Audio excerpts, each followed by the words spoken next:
पुण्यातील पबवरती गुन्हे शाखेनं कारवाई केली आहे। पहाटे 3 वाजेपर्यंत हा पब सुरू होता। विमानतळाजवळच्या हाऊस कॅम्यून नावाच्या पबवरती गुन्हे शाखेनं छापा टाकलाय। पबमध्ये पार्टी करणाऱ्या 62 जणांचीही चौकशी करण्यात आली आहे।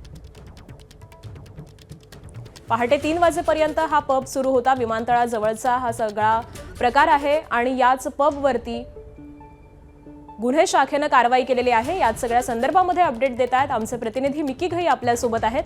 मिकी, साधारणपणे पहाटे 3 वाजेपर्यंत हा पब सुरू असल्याचं कळतंय। आता या सगळ्यांनाच ताब्यात घेऊन त्यांची चौकशी सुरू आहे। काय अपडेट्स मिळतात?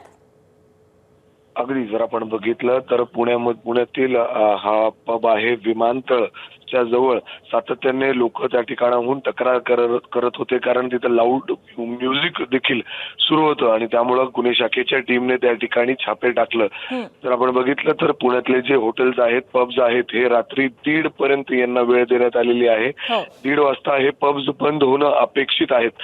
मात्र आज पहाटे 3 पर्यंत त्या ठिकाणी पार्टी सुरू होते। अनेक लोक त्या ठिकाणी होते मोठ्या संख्येने, कारण जेव्हा गुन्हे शाखेच्या टीमने त्या ठिकाणी छापे टाकलं तर जवळपास 62 लोक त्या ठिकाणी पार्टी करत होते, एन्जॉय करत होते। या सगळ्या लोकांना पोलिसांनी सध्या डिटेन केलेलं आहे, कसून चौकशी त्या ठिकाणी केली जाते। तिथं इतर काही गोष्टी पोलिसांना आढळतात का याचं देखील तपास त्या ठिकाणी केला जात आहे। जर आपण बघितलं तर लाऊड म्युझिक त्या ठिकाणी, डीजे असेल, त्याचबरोबर रोषणाई आणि लिकर्स वेगवेगळे या ठिकाणी आपल्याला या पब मध्ये दिसत आहेत। विमानतळ जवळ असल्यामुळं लोक त्या ठिकाणी पोलिसांनी थेट गुन्हे शाखेच्या टीमने छापा टाकलेला आहे। अर्थातच पुण्यामध्ये जर आपण बघितलं तर 1:30 वाजेपर्यंत हे सगळे पब सुरू असतात। या अगोदर देखील अशा पद्धतीने अनेक वेळा कारवाया झालेल्या आहेत आणि त्यातच आता पुन्हा एकदा पहाटे 3 पर्यंत अशा पद्धतीने